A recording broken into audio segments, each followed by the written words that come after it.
All right, well, this is going to be part 40 of our gospel studies. I can't believe we are already at 40 parts. It's pretty crazy to think.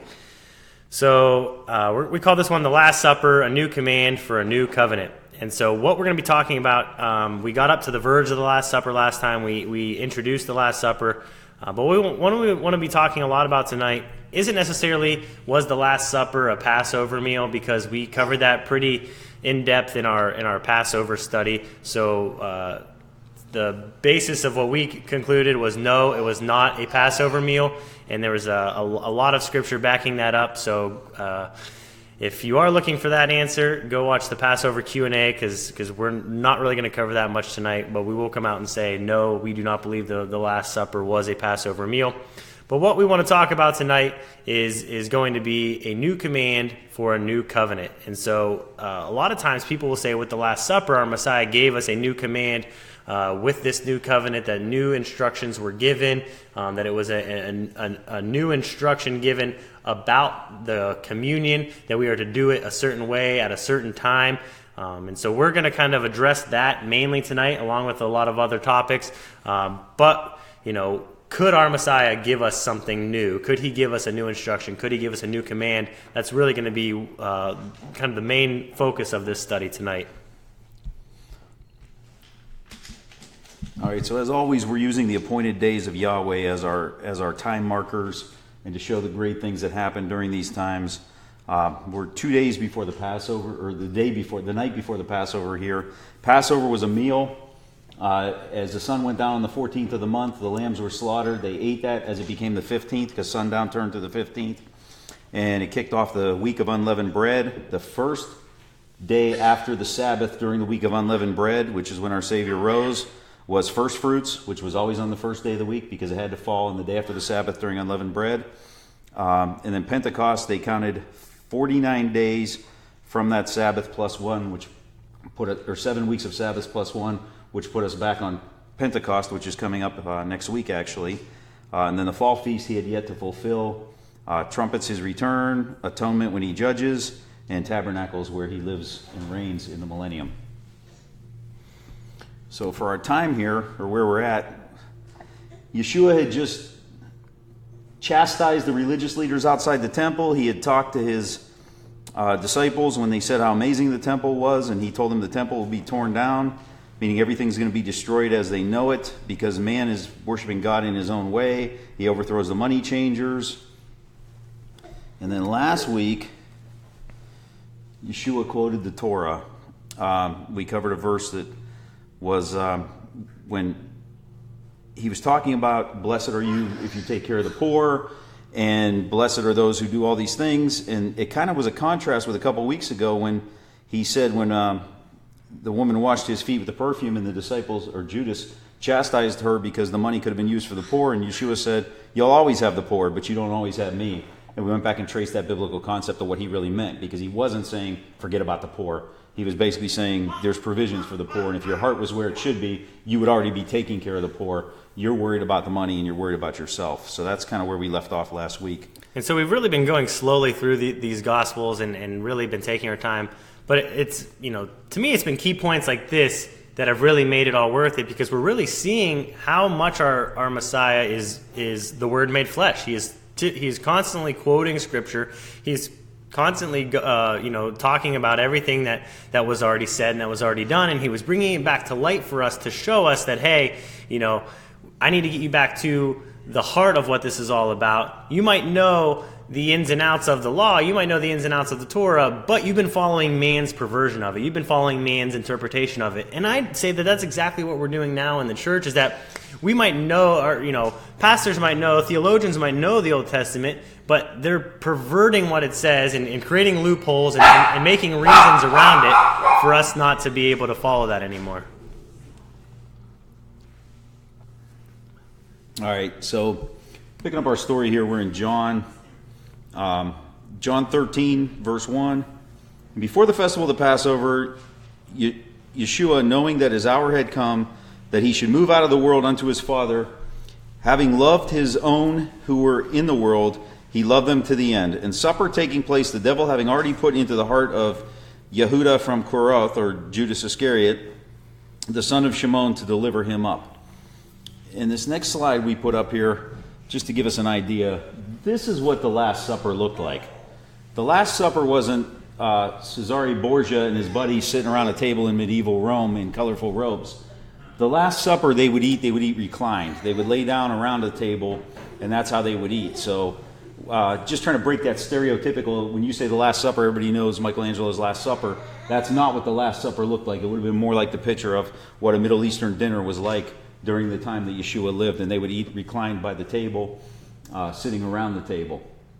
So we just put that up there to kind of try to break that stereotype or that idea in your mind of what a supper looked like. And we like to use pictures as much as we can, because if you go back to the very first study we ever did of the Gospels, the whole inspiration for this was seeing our Messiah in his full image, or seeing our Messiah in his true image. And that's why we're using this layered version of the Gospels, synchronized up, so that we could see him in his full Hebraic image.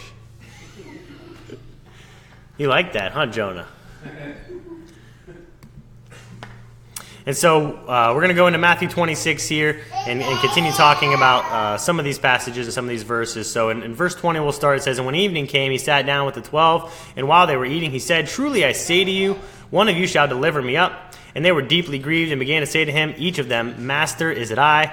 And he answering said, 'He who has dipped his hand with me in the dish, he shall deliver me up. Indeed, the Son of Man goes as it has been written concerning him. But woe to that man by whom the Son of Man is delivered up. It would have been good for that man if he had not been born.' And Yehuda, Judas, who delivered him up, answering said, 'Rabbi, is it I?' He said to him, 'You have said it.'" And so if you go back to the beginning here, when evening came, this is one of our main ideas for why it was not the Passover meal, because evening was when, if they were already sitting down to eat, they were to be slaughtering the lambs at twilight between the evening. So one of our reasons, one of our many reasons that we talked about. But getting into the crux of tonight, Judas here, having delivered him up, we talked about the 30 pieces of silver last week, and getting some ideas for him. Yeshua is saying, "You're the one who has said it. You already know in your heart that it is you." And again, that was Matthew's first-hand account. We go to Mark 14, which a lot of people believe was Peter's account. "Evening having come, he came with the 12, and they sat and ate. Yeshua said, 'Truly I say to you, one of you who is eating with me shall deliver me up.' And they began to be grieved." So very similar story. "And to say to him, 'Is it I?' And another, 'Is it I?' And answering he said to them, 'It is one of the 12 who is dipping with me in the dish, and the son of Adam is indeed going, as it has been written about him. But woe to the man whom the son of Adam is delivered up. It would have been better for that man if he had not been born.'" So very similar to the language that Matthew used. And again, we see in Luke 22, it says in verse 14, "And when the hour had come, he sat down, and the 12 emissaries with him. And he said to them, 'With desire I have desired to eat this Passover with you before my suffering. For I say to you, I shall certainly not eat of it again until it is filled in the reign of Elohim.'" And again, a lot of people will use this as an argument either for it not being a Passover meal. And again, I think we addressed this pretty well in our Passover Q&A. So where we want to focus is, with desire, I have desired to eat this. And then he's saying, I'm not going to be eating it until the reign of Elohim. The word "again" is actually not in the Greek manuscript there. So I shall certainly not eat of it until it is filled in the reign of Elohim. And so we wanted to talk about this a little bit in depth and kind of what he's meaning by when it is filled in the reign of God. So we took Luke 22:16 and we gave it several different versions. The ESV, "For I tell you, I will not eat of it until it is fulfilled in the kingdom." I like the Berean literal Bible here. "For I say to you that never again will I eat thereof until it is fulfilled in the kingdom of God." The NASB, "For I say to you, I shall never eat of it again." There's the word "again." KJV, "For I say to you, I will not eat any more of it thereof until it is fulfilled." And then the ISV is, "I will never eat it again until it finds its fulfillment." So when will it find its fulfillment was our next thing.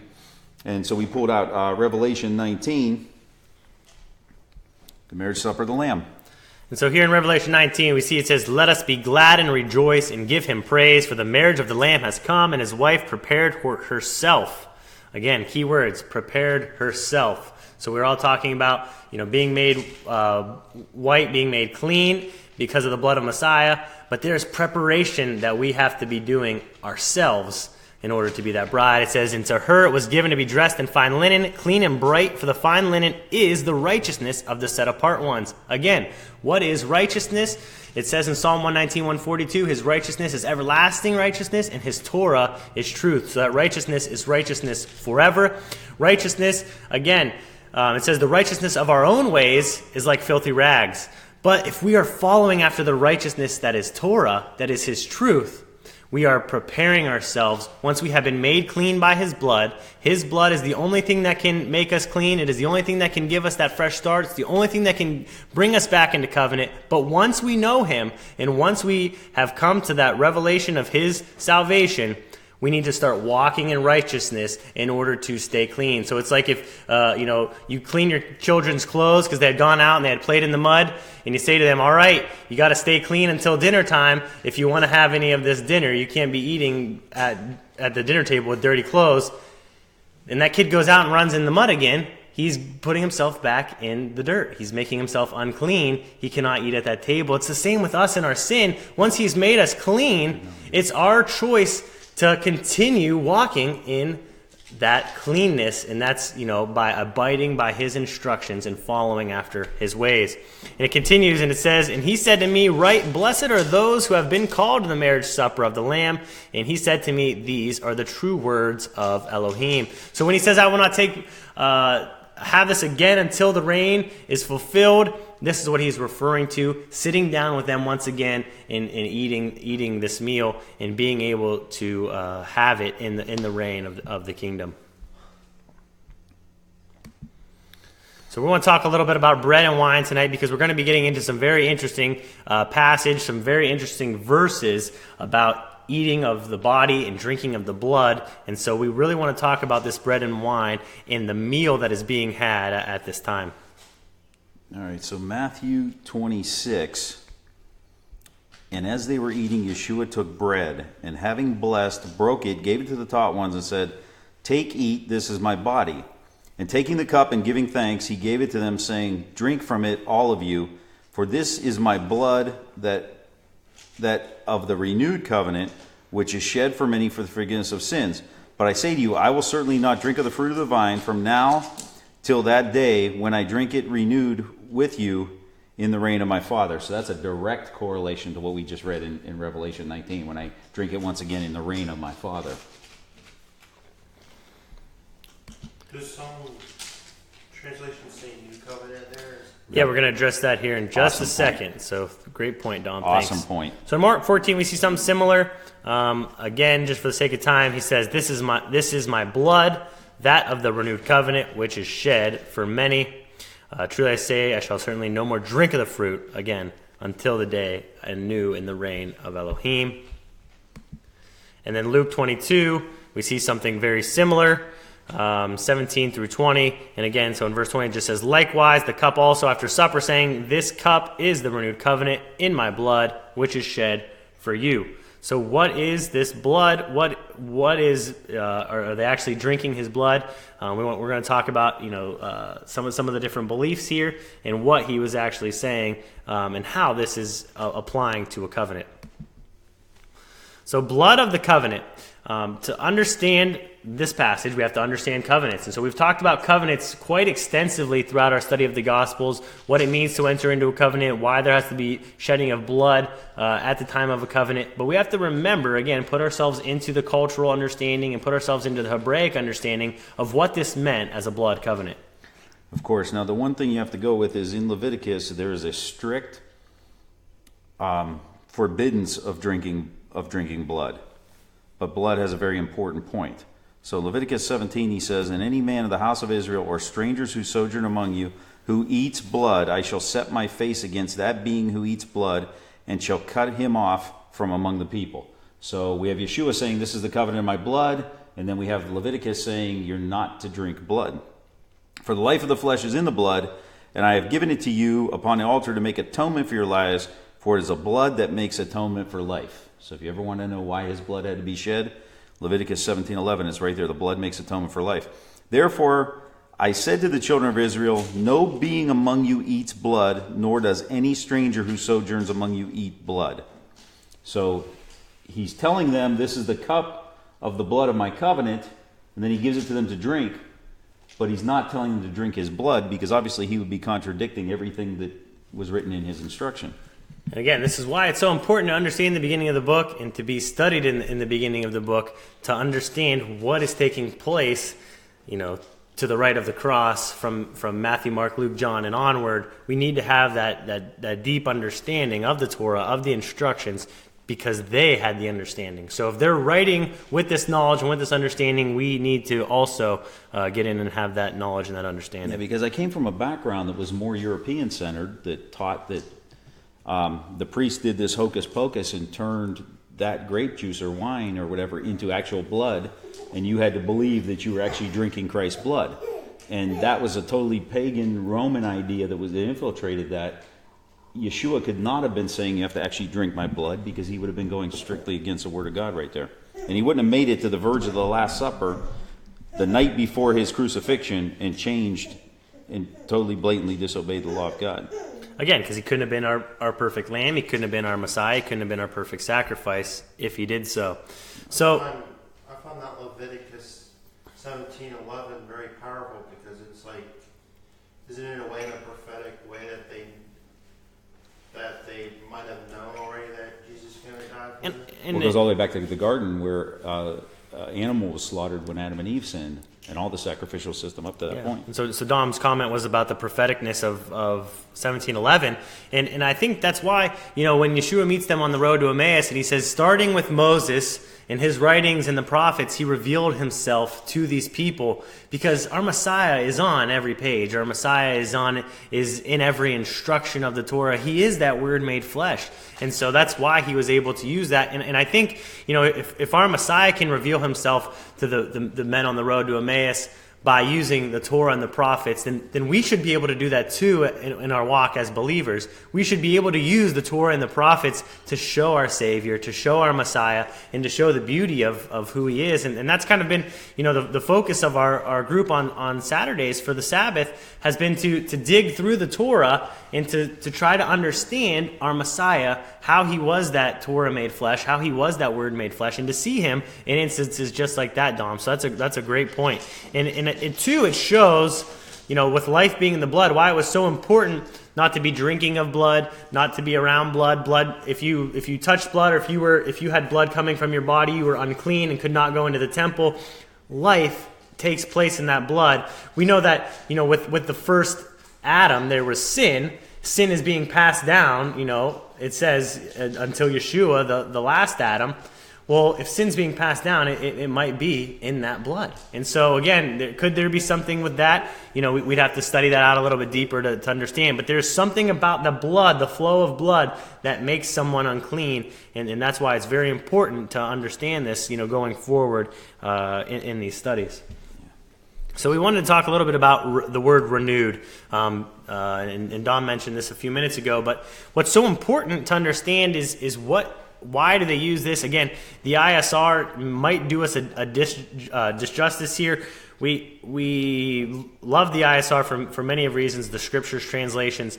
However, the word that they used, renewed, here might not necessarily be fitting. Yes, he is renewing a covenant with his people. However, we're going to read in Jeremiah 31 that it does sound like it is a slightly different covenant. However, we need to understand the separation between covenant and Torah, covenant and instructions, because there's multiple covenants made throughout the Old Testament. However, it was always bound on that Torah, on that instruction. So if you take it to a marriage ceremony, Dina and James, who are part of this group, are being married this weekend, and so they're going to be exchanging vows. They're entering into a covenant relationship together, but they're giving each other vows to uphold as part of that covenant. If one breaks the vow, then there's a reason to break the covenant. And it's the same with his instructions. He says, I'm entering into covenant with you as my people. Here are the instructions. Here are the outlines for that covenant. That is what his Torah is. So when we are in violation of that Torah, he has the right to break that covenant with us, as we see that he does with the northern tribes when he writes them a certificate of divorce. And so I don't know if you want to introduce this, the Strongs here, just to kind of explain where we're going with this a little bit. And back to what Zach said, an unchanging God would not change the rules for every covenant he entered with every person. Because if it was truth to the first person he made the covenant with, and then he gave them something totally contradictory to the second person, how is he true if he's changing what he stands for and he's changing his nature? Because all of his covenants are based on his nature and how to love him. But the Greek here, again, Luke was written in the Greek, it is, and I'll butcher this one, it's kainos. And Greg Widener told me I should always go to the phonetic on the webpage, and I forgot to do that today, so shout out to you, Greg. It's new or fresh. So this could very well be a new covenant or a renewed covenant, but either way, you're still making a covenant with the same God, with the same being who follows the same. And it's kind of like the wineskins, you know, the fresh wineskin is able to have that malleable skin to be able to take on his instructions. And so where we want to go with this is the most famous passage of Jeremiah 31:31. And every, westernized church wants to use this as the reason that we don't have to follow the law anymore because there's a new covenant. Well, who is the new covenant with, and what are the stipulations? We don't read before and after to really understand it. Go back to that Sure. verse. Which one you want? This one here. Yeah. It also makes you look at it too and say, he's beginning the marriage covenant right here. Because they keep. Well, he divorced them. Well, the husband of B comes to the bride of B's door, knocks on the door, and if she opens it, they can begin. If she opens it and drinks of the cup with him. And then they sit and have a drink. Exactly.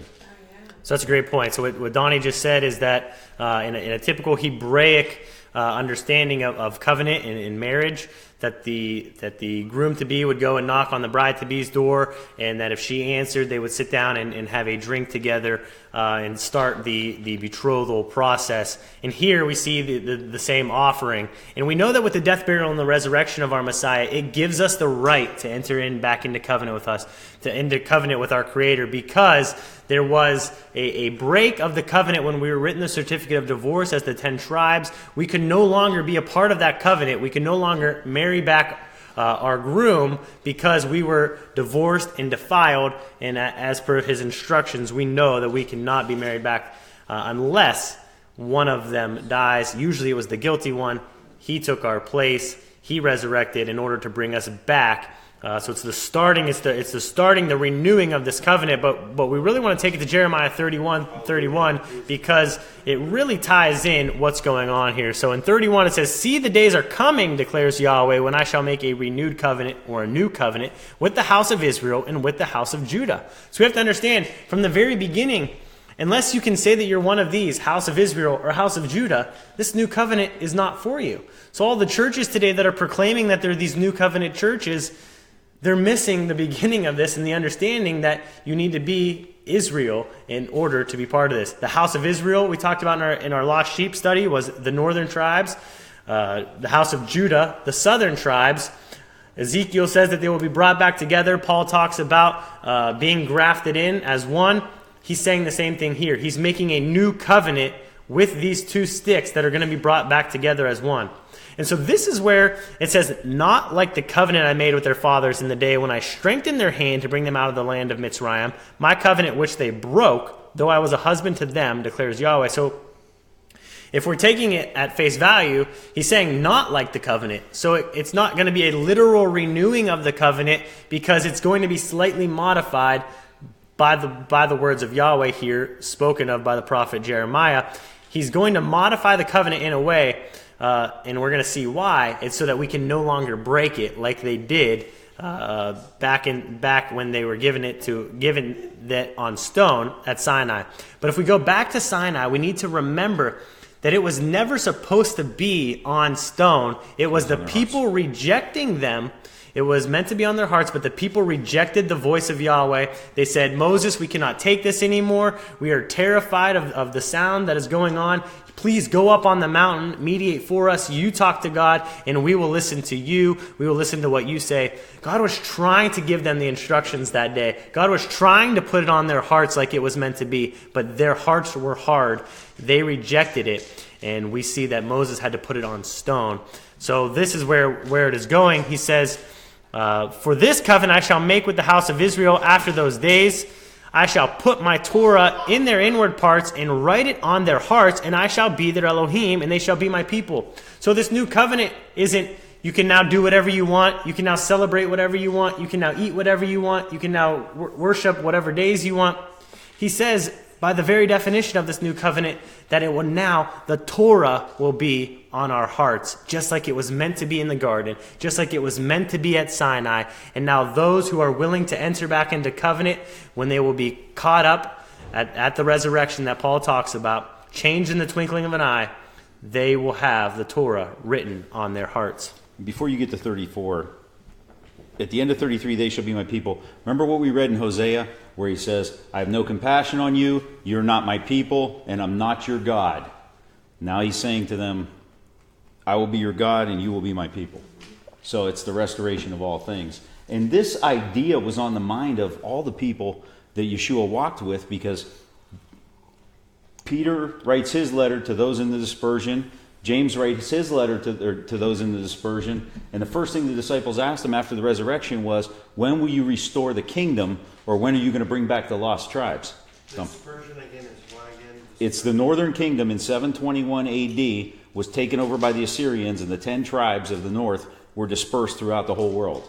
So Peter starts his letter saying, to those in the dispersion among, and he names all these Greek cities, meaning they've been so intermixed with the world. So this was a very common thought in biblical time, was the Messiah was going to come back, and Judah was going to have their brothers restored to them. And that's what the true Jews, Judah was waiting on, was their brother to come back, for the Messiah to come and restore them. And that's why they asked him, they said, when will you bring back the kingdom? When will you restore the kingdom? Or when are you going to bring all 12 tribes back together, which was the mission of the Messiah? Now 34. So then he goes into 34 and says, no longer shall they teach each one his neighbor and each one his brother, saying, know Yahweh, for they shall all know me. From the least of them to the greatest of them, declares Yahweh. For I shall forgive their crookedness and remember their sin no more. And so this part of the covenant, we can't say has happened yet. Because how many people do we know out there that does not know Yahweh? How many people do we know out there? It says they will no longer have to teach them. They will no longer have to say to their neighbor, know Yahweh, because they will all know him. So this is talking about a future time when Israel is restored to the land. All of Israel, not just the tribe of Judah, but all of Israel being restored to the land. When we will have soft hearts for him to write our Torah on. And this is the starting of the new covenant happened with the death, burial, and the resurrection. But there is still many fulfillments of that had to take place for all of Jeremiah 31 to be said to be complete. All right, we got a slide out of order here, but to answer Dom's question earlier, it seems like, Luke 22. The ISR does say renewed covenant, but the ESV, the ISV, the KJV call it a new covenant or a New Testament. But again, I would argue whether it's a renewed covenant or a New Testament, it's still with the same being who cannot change. And what pleases him one day pleases him the next day. Or what his truth is one day has to be truth forever. He is not God. And if a covenant was broken, there would have to be, if you and I made a pact and I broke that covenant, one of us, I would have to pay the price for that covenant. And if we ever wanted to enter back into an agreement, it would be a new covenant that was formed. But you wouldn't make the rules of that covenant easier for me because I broke it the first time. Or I wouldn't forgive what you broke. If anything, you would make it harder for me because I had already broken it once. And that's, in a nutshell, is basically what Yeshua was doing, because he said, he's taking the lust, looking at a woman. He's saying it's not just adultery when you commit the act, but if you're looking at that woman and you have lust in your heart, then you're committing adultery. And so he was saying it's about the heart. We're always worried about the physical, but where is your heart in all of it? And so that's if anything, once the Torah is put on our hearts, it's going to be taken that one step further, that not only are we not doing it in the physical, but we better make sure our heart is constantly seeking him as well, because Jeremiah 31 is all about the inward parts, and it is all about that soft heart that is going to have the Torah. But Jeremiah too, Chad, it pretty much explains the parable of the prodigal son. Yeah. Oh, yeah, for sure. Yeah. It really explains why He had to want to come back. For him coming back, Yeah. having dispersed people come back. Well, It should be a big feast. there's that old saying, if you love something, let it go, and if it comes back, and if it doesn't, go kill it. But in this case, he's saying that the younger son had to realize he had to come back. He wasn't forced to come back. He repented and came back. So continuing here with Matthew 26. Where we're going to go with Matthew 26 is to continue this, and it says, "And as they were eating, Yeshua took bread, and having blessed it, broke and gave it to the taught ones, and said, 'Take, eat, this is my body.' And taking the cup and giving thanks, he gave it to them, saying, 'Drink from it, all of you, for this is the blood, that of the renewed covenant, which is shed for many for the forgiveness of sins. But I say to you, I shall certainly not drink of this fruit of the vine from now until the day when I drink it anew with you of my Father.'" So again, reminding us of where we're at. Now we're going to be taking a look at "Take, eat, this is my body." We see the same thing in Mark 14 and verse 22 through 25.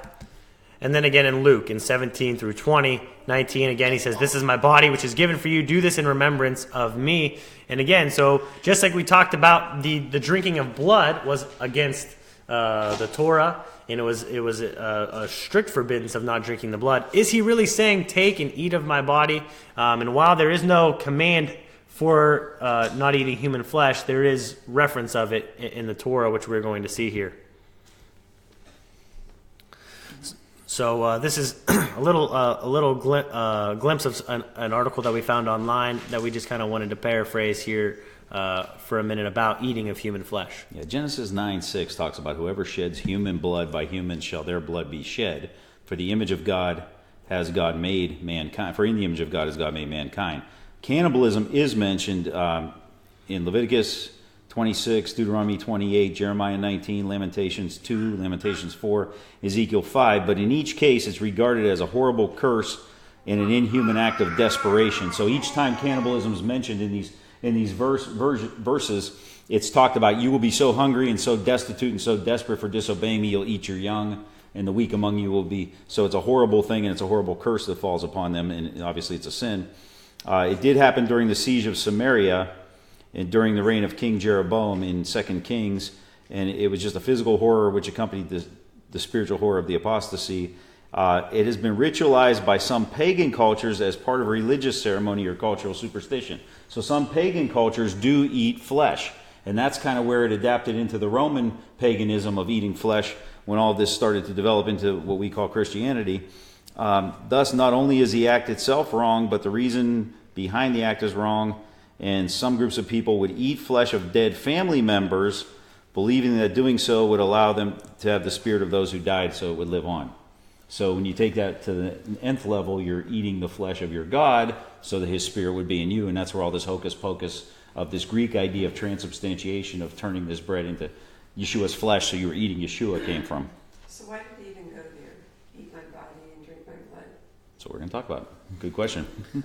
So there was a good point brought up real quick in the comments, just to go back to Jeremiah 31 real quick, if you guys don't mind. So in Jeremiah 31, it says, "And no longer shall they teach each one his neighbor, each one his brother, saying, 'Know Yahweh.'" The word "know" there in the Hebrew is to know someone intimately. And so Brady brought up this comment here in Jeremiah 31, to know intimately. And yes, I would agree. It is not something forced where like everyone's going to have to know Yahweh, but it's those who are there at the resurrection are going to intimately know him. And it goes exactly to Matthew 7:21, where it says, "Depart from me, I never knew you, workers of lawlessness." It's the same thing in the Greek there, because he's saying, "I never knew you." Well, Yeshua is the Word made flesh. He will know all of us. But the reason he never knew us is because of that intimacy, like a groom knows his bride. We didn't take the time to get to know him if we are the ones he says, "Depart from, I never knew you." So he will know us because he knows all. But we need to intimately know him and his word. If he's the Word made flesh, he's all of the word. We need to get back into the Torah. We need to get back into the prophets. We need to understand who he is as that Word made flesh, to intimately know him in order to make sure we are not those that says, "Depart from me, I never knew you." Okay, so to answer Barb's question, back to John, there's a clue to all this in John 6. There was a time when all the people were following Yeshua. He had a great crowd around him, and he said something that really scared his followers. Yeshua answered and said to them, "This is the work of Elohim, that you believe in him whom he sent." So they said to him, "What sign would you do that we will see and believe? What would you do? Our fathers ate manna in the wilderness, as it has been written, he gave them bread out of heaven to eat." So they're saying to him, Yahweh provided a sign, or Yod-Heh-Vav-Heh provided a sign to our ancestors. He gave them bread from heaven. Therefore Yeshua said to them, "Truly I say to you, Moshe did not give you bread out of heaven, but my Father who gives you the true bread out of heaven." So he's saying, yes, bread came down from heaven. It was this manna. It was this physical thing that you ate, but the true bread from heaven was the word of my Father spoken through Moshe. "For the bread of Elohim is he who comes down out of heaven and gives life to the world." So they said to him, "Master, give us his bread always." And Yeshua said to them, "I am the bread of life. He who eats to me shall not get hungry at all, and he who believes in me shall not get thirsty at all." So he's equating the bread, or the word of God that sustained them in the desert for 40 years, with himself. "I am the bread of life," in John 6:48. "Your fathers ate manna in the wilderness, and they died. This is the bread which comes down from heaven, so that anyone might eat of it and not die. I am the living bread which came down out of heaven. If anyone eats this bread, he shall live forever. And indeed, the bread that I give him is my flesh, which I shall give to you for the life of the world." So what Yeshua is saying is, I'm the Word of God. The Torah says that the Word of God is bread. Man does not live by bread alone, but by every word that comes to the mouth of God. Yeshua is saying, I am the living Word of God when he says I'm this bread. And you must take in everything I'm saying. So the people don't understand it. So in verse 52, the Yehudim therefore were striving with one another, saying, "How is this one able to give us his flesh to eat?" Yeshua therefore said to them, "Truly, truly, I say to you, unless you eat the flesh of the Son of Adam and drink his blood, you will possess no life in yourself. He who eats my flesh and drinks my blood possesses everlasting life, and I shall raise him up on the last day." This fits exactly in with what he's saying there when he's talking about, I'm the bread of life. You have to eat my flesh and drink my blood. But he's not saying to literally eat his flesh. He's saying you need to ingest everything I'm saying. I'm the bread of God. I'm the bread that came down from heaven. Because they can't understand why he's advocating for cannibalism. And he says, but you have to take me in, or I have to be all of you in 654, and I'll raise you up on the last day. So again, that goes back to what we've talked about before, about being raised up on the last day. And again, it all fits into, man shall not live on bread alone, but on every word that comes from the mouth of God. It's equating him and his word to being our daily bread. So Deuteronomy 8, it says, "Guard to do every command which I command you today, that you might live and shall increase and go in and shall possess the land of which Yahweh swore to give your fathers. And you shall remember that Yahweh your Elohim led you all the way these 40 years in the wilderness to humble you, to prove you, to know what is in your heart, whether you guard his commands or not.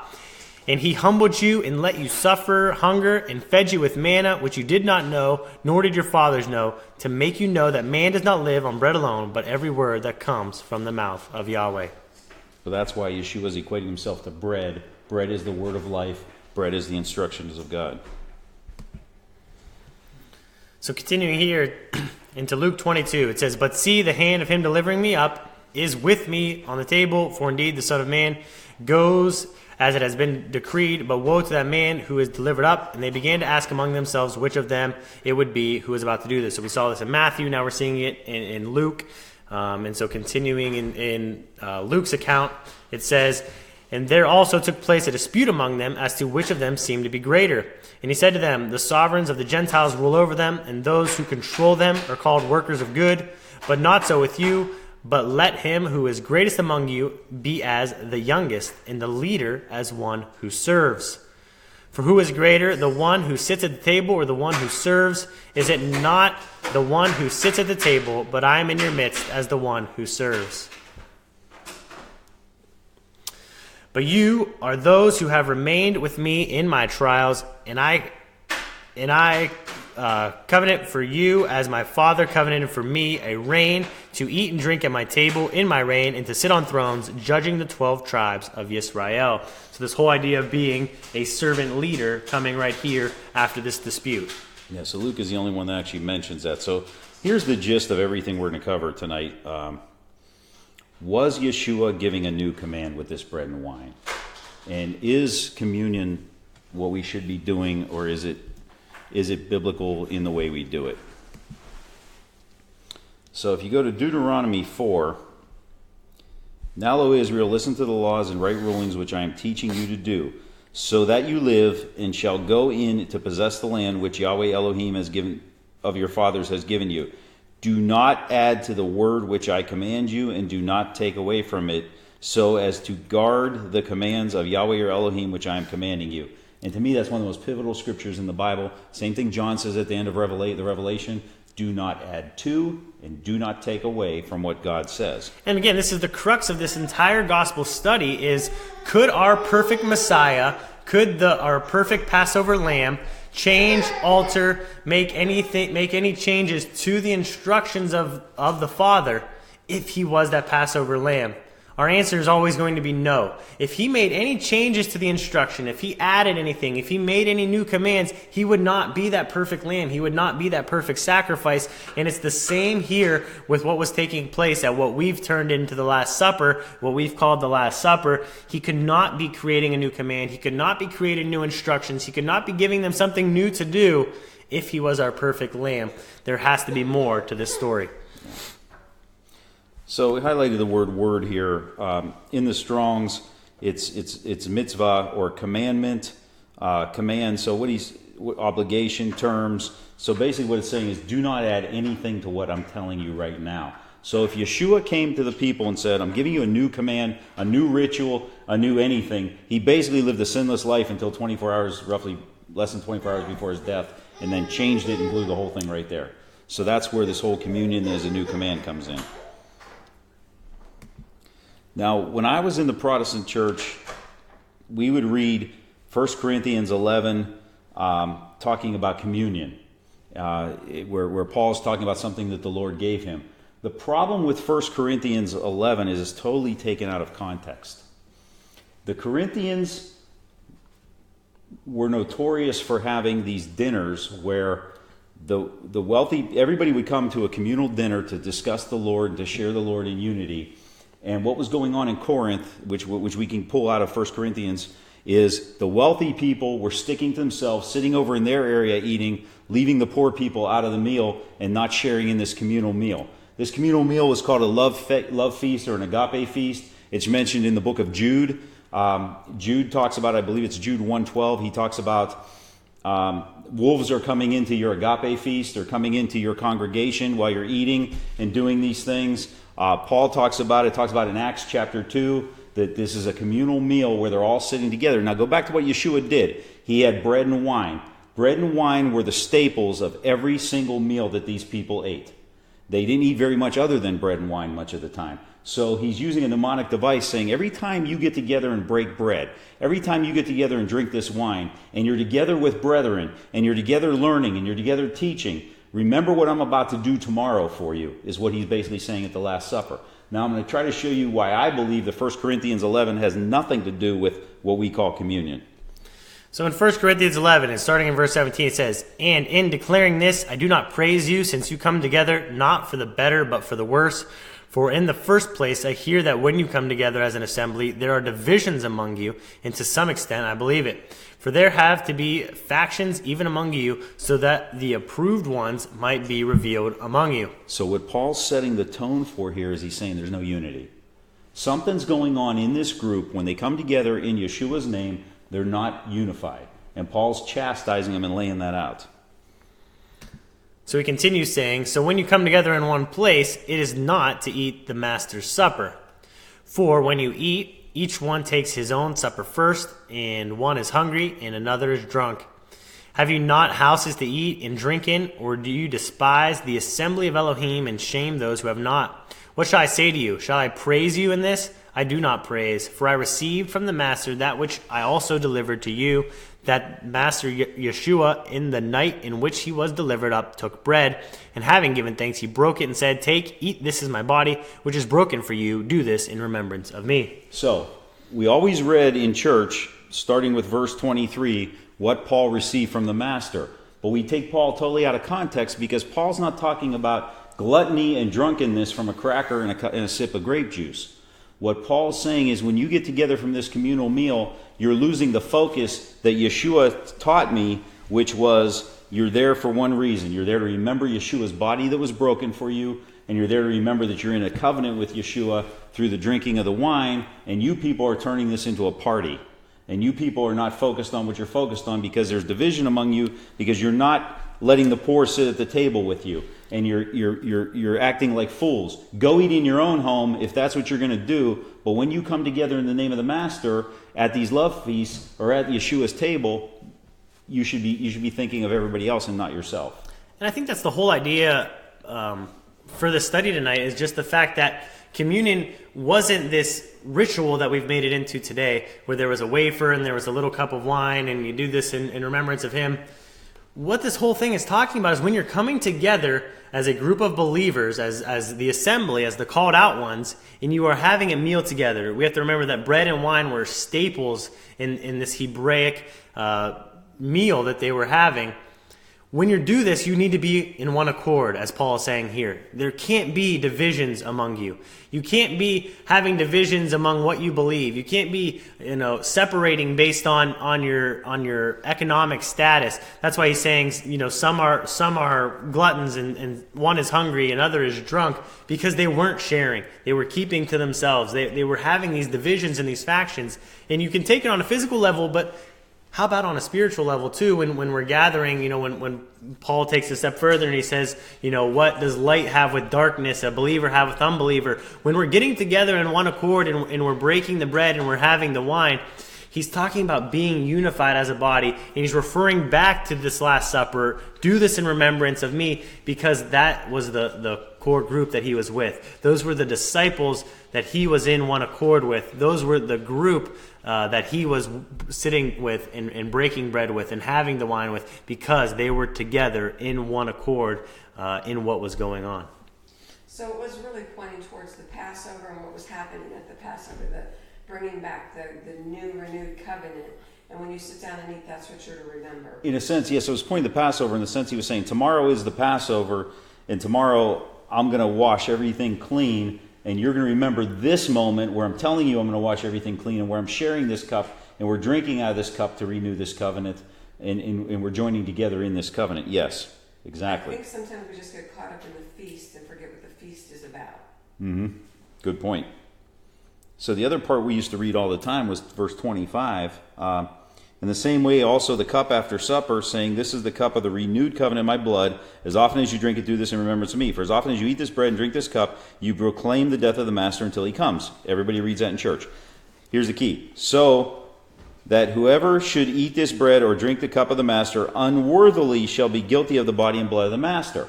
So we're always taught in church that we should not partake in communion with a wrong intent, with a wrong heart, with sin, with having a grudge against somebody, with whatever. And the answer is yes. That's exactly what Paul's saying. You should not sit down with brethren to break bread. You should not sit down with a group and have a group of people together to discuss Yeshua, where he is your unifying factor, where there's divisions among you. So he's going back to that whole criticizing the divisions, that they're unworthily meeting in his name. Which again, I always say that goes back to the first commandment. What is the first commandment? First commandment is taking his name in vain. So if we're sitting here together in his name and we're backstabbing and segregating each other and treating each other horribly, we're not ambassadors of him. We're not representing his name. We're taking his name in vain. Same thing here.